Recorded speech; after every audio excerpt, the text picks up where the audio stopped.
Представители знака зодиака Скорпион. Скорпионы и скорпионши, мои дорогие, здравствуйте. Таро прогноз, гороскоп на неделю с 23 по 29 октября. Давайте узнаем, каковы подсказки карт. Будем, конечно, реалистами. Любой прогноз не расскажет о личной истории каждого из вас. Да и обстановка у каждого своя какая-то, но я так надеюсь, вы люди интуитивные и, глядя на образы карт и обдумывая какую-то свою ситуацию, вы сможете просчитать определенно на пару шагов вперед. Эта неделя как раз у нас завершается коридор затмений, лунным затмением в знаке зодиака Телец 28 числа.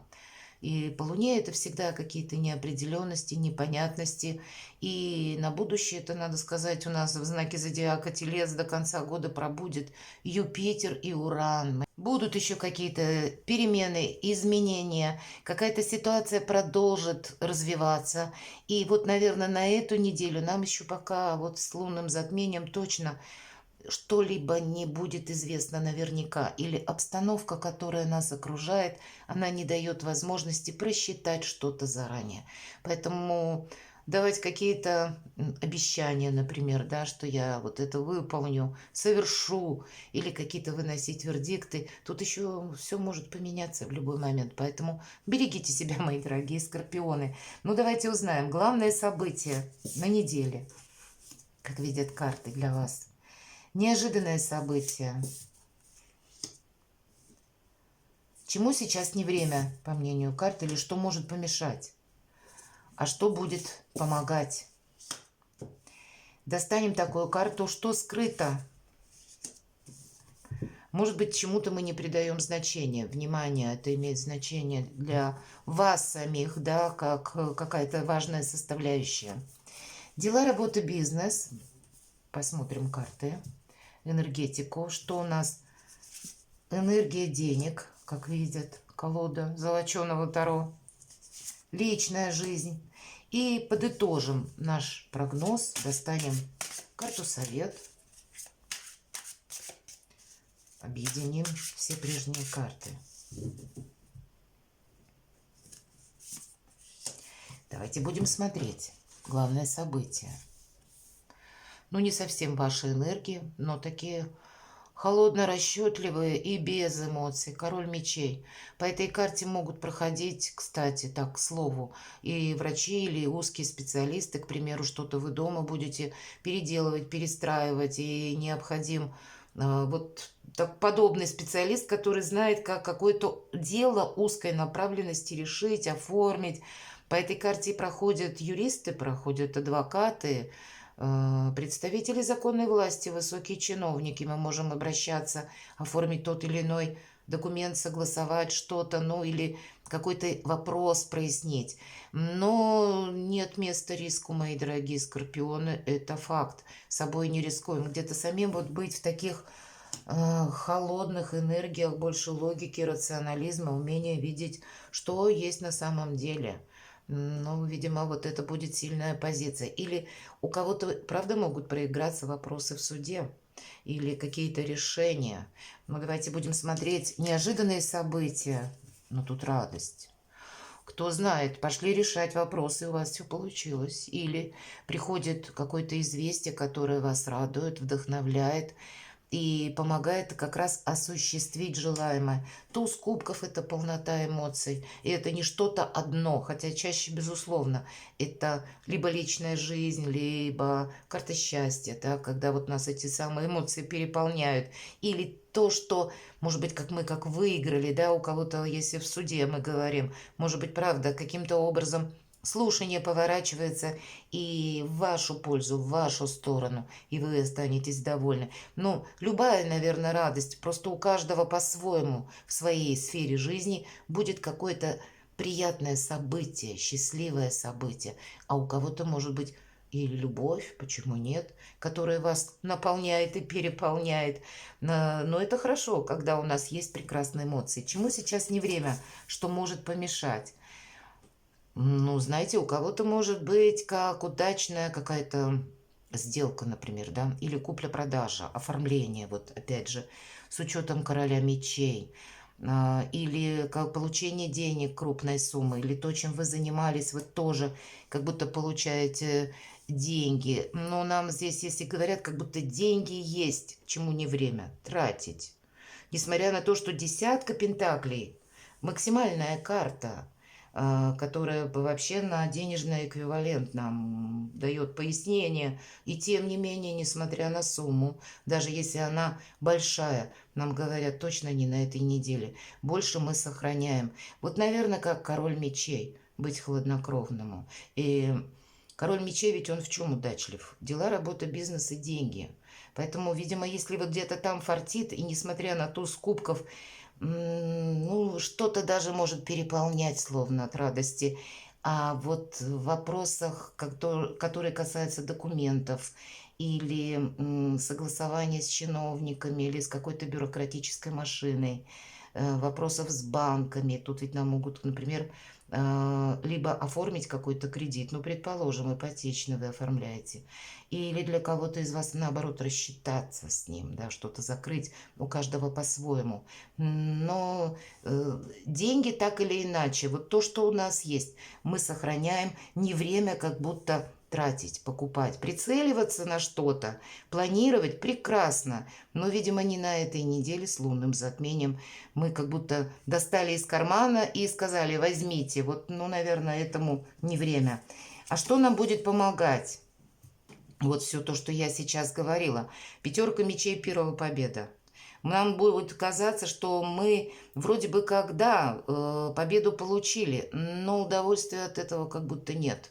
Или в чем-то мы выиграли, но есть момент, как, знаете, осадок какой-то, как оскомина. Вот что-то нам, ну, не нравится. Может быть, не совсем в том ключе, как нам хотелось бы, или не в том качестве, или, может быть, какие-то уступки нам, на уступки, точнее, пришлось пойти, чтобы с кем-то договориться.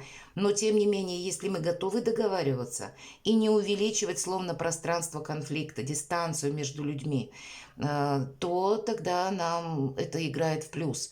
Не где-то, знаете как, не копить врагов, я бы сказала, потому что наше какое-то неосторожное слово или резкое суждение, а человек затаился и ждет. И дождется чего-нибудь. Мы же все люди, какие-то промахи мы совершаем. Поэтому вот не растите недругов, я бы сказала. Это нам тоже будет помогать. Если видите патовая ситуация, лучше всегда. Вы великим можете быть манипулятором, мои дорогие скорпионы. Полшага назад отступить, и пусть человек выговорится. Или обстановка, ситуация разовьется до какого-то определенного события, может быть. Но самому так точно не педалировать. Себя сохранять, видимо. Но видите, как две такие позитивные карты у вас выпадают. Но как будто вот как с эмоциями, так и с деньгами. Надо быть очень аккуратному. Дела, работа, бизнес. Карта Возрождения, очень добрая карта. Избавление от боли, избавление от страданий. Правда, у кого-то в суде могут закончиться слушания. И, ну, даже если с учетом пятерки мечей, ну, не на 100%, мои дорогие скорпионы, как вы хотели, то на 99%, так это точно.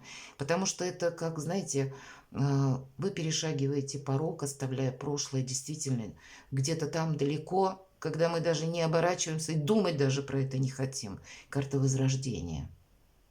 Каких-то добрых эмоций, счастливых начинаний, когда как жизнь с чистого листа, когда, знаете, нас словно ангел-хранитель поддерживает. Вот будьте где-то на скорости вместе со своим ангелом-хранителем, чтобы успеть прислушаться и услышать все его подсказки. Вы очень интуитивные люди, доверяйте себе. Ну вот, наверное, какая-то неспешность будет отчасти помогать, потому что интуицию уж ведь надо еще услышать. А когда мы на полном скаку куда-то проносимся или на эмоциях совершаем что-либо, мы как раз подсказки собственной души, увы, не всегда можем воспринять, как будто даже, да, нам вроде бы и есть какие-то предпосылки, но мы ж где-то по шаблону действуем. Вот здесь по шаблону действовать нельзя на этой неделе. И карта нам как раз говорит о том, что что-то меняется у вас в лучшую сторону. Какие-то вопросы, скорее всего, которые не новые, знаете, либо закрываются постепенно, или назовите это как вселенная, словно какие-то двери в прошлое для вас, мои дорогие скорпионы, помогает вам и закрывает сама. Ну или ангел-хранитель. Финансы. Ну вот нам как раз и говорят, деньги не тратим. А знаете, по рыцарю мечей у нас проходят люди, как второй иллюминатов, бунтарь без причины. Но, кстати, это те бунтари, которые идейные могут быть, которые нас могут, ну, так вот уговаривать на что-то, и это на финансы. Причем выдавать, знаете, как за абсолютную истину, что именно нужно действовать так, беспроигрышное дело, что мне повезет, или там что-то прямо вау, какой результат получу. А по факту оно совсем по-другому может быть. И карта-то тоже говорит, с одной стороны, вот этот бунтарь без причины может быть просто человек со сложным характером, который на своей волне, ты ему ничего не докажешь. И нам и говорят, чтобы сохранить свои позиции, отступи полшага назад, не связывайся. Вот так вот, если прямо буквально. Потому что человека не изменить, а как бы энергию, время тратить смысла нет. Хотя по этой карте со знаком плюс, если нам нужно как раз докопаться до какой-то истины, найти информацию, или как в отношении нас работает тот или иной закон, мы найдем эту информацию, мы найдем нужных людей, и мы этот вопрос проясним на 1000%. И мы тогда не подвергнем себя риску. Но, видимо, это вот где-то на финансы, посмотрите, чему сейчас не время деньги тратить. И здесь-то нам тоже говорят. Сказала бы, не время в азартные игры, факт, играть. И даже если очень хочется, ну, точно нет. И даже если, ну, вот как будто предчувствие такое, что вот мне сейчас повезет. Все-таки у нас ведь тут эмоций очень много. Может быть, один раз повезло, второй раз и не повезло. Поэтому не подвергайте себя, мои дорогие, и как свое имущество, так и финансы какому-то риску. Будьте вот такими хладнокровными, как король мечей. Личная жизнь. Ну, наверное, по семерке пентаклей, так как было на предыдущей неделе, где-то так же оно и будет, я бы сказала. Может свидетельствовать о том, что деньги, кстати, задерживаются. Но, тем не менее, деньги как будто к нам приходят. И, кстати, с учетом вот уже теперь всех карт, если деньги где-то задерживаются, ну, словно, знаете, из-за денег, не пытаться кому-то что-то тоже доказать, не обострять какую-то обстановку, может быть, из-за денег. Вот я бы сказала еще такой момент. Потому что деньги как будто придут. Ведь по семерке пентаклей вообще сказала бы, с одной стороны, карта, она перспективна на деньги, даже если мы на депозит, например, деньги кладем, да, или мы на какой-то пассивный у нас заработок.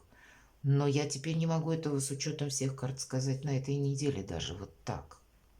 Поэтому если есть же по-разному, люди как раз играют и на биржах и так далее, но тут как-то может настолько колесо судьбы развернуться, что мы, ну, опять же, можем себя подвергнуть риску, мои дорогие скорпионы. Будьте внимательны с деньгами, в принципе. И карта совета, двойка мечей, вот как выбор, два меча. Либо мы на какой-то развилке. Участвовать или нет? Заниматься этим или нет? Буду я работать в этой местности и в этой должности, и на этом предприятии, организации или нет? Отправлюсь я куда-то или нет? Куплю я этот дом или нет? Ну, в общем, тысяча каких-то вопросов. И двойка мечей – это два меча, да, мы говорим развилка. А нужно как будто, чтобы остался один. Вот то, что туз мечей. Я называю эту карту выход из лабиринта. Вот вам из двух мечей вот этот выход из лабиринта как будто нужно найти. Давайте узнаем, что скрыто. Нет ничего, что от вас кто-то бы нарочито скрывал. Тут по королеве Пентаклей как раз могут пройти, может быть, ваши близкие, родственники, ваш человек, да, любимый человек, я имею в виду. Может быть, просто человек, который рожден под знаком зодиака стихии Земли, Телец, Дева, Козерог, или имеет там асцендент, который к вам прекрасно относится, вас поддерживает, который человек надежный. По этой карте всегда идут люди надежные, которые, с одной стороны, сделали себя сами, но и те, которые в тяжелую минуту не оставляют. Нет как бы подвоха, а с другой стороны, это тылы ваши надежные, мои дорогие скорпионы. Но может быть вот такая, или какая-то новость, может быть, от этого человека, какая-то очень радостная, если это по части личной жизни, или, может быть, и финансов, когда что-то у вас получается. Но приятная неделя, и тем не менее карты нас все-таки больше как будто разворачивают в сторону того, что мы нас не должны переполнять как эмоции, так и азарт, так и желание какого-то риска. Давайте я достану еще одну карту и спрошу. Вот как-то я понимаю, что у каждого своя ситуация, и карта одна всю картину нам не опишет. Что-то у нас, ага, видите, раз переворачивается. Восьмерка жезлов, это как будто можете получить известие на неделе, которое буквально нам врывается. И вроде как нам нужно дать ответ быстро, вот мы не можем это отложить на потом. Может быть, вы будете в такой подобной ситуации, когда, ну, мне вот надо прямо сейчас, буквально с минуты на минуту что-то решить. Хорошо, если вот что-то вот подобно, быстро, скорое к вам врывается в вашу жизнь, давайте мы тогда узнаем ваши действия. Вот что нам скажут карты. Ваши действия. Ага. Карта победы. Но в чем-то победа будет. Вы знаете, это может быть как известие о вашей победе. Чему уделить внимание вот вам нужно? И нам снова карта на сохранение. Девятка жезлов – это когда нас не должны застать врасплох. Когда мы все, чего добились, мы удерживаем. И, кстати, это в этой карте нам тут припал на колено, такой геройно показан, прорисован. А в классической колоде Таро там за таким визуализированным забором из 9 жезлов стоит человек, тоже воин, но с перевязанной головой. Нам говорят, шишек набил, грабли он там где-то нашел уже. И какую-то ошибку он не хочет повторить. Вот и вы не должны какую-то ошибку повторить. Вы не должны с чем-то просчитаться. Поэтому руку на пульсе вот нам и говорят. Не все то золото, что блестит, и, наверное, не все те предложения, которые выглядят заманчиво, таковыми являются. Но карта подтверждает, правда, вот этот туз кубков и десятку где-то пентаклей о том, что вы победители. Но риска не должно быть. Ну, видимо, может быть, это много каких-то известий, событий в течение недели. Есть и выигрыш, и, главное, проигрыша не должно быть. Перекладывайте на себя, мои дорогие скорпионы, и будьте счастливы и любимы всегда.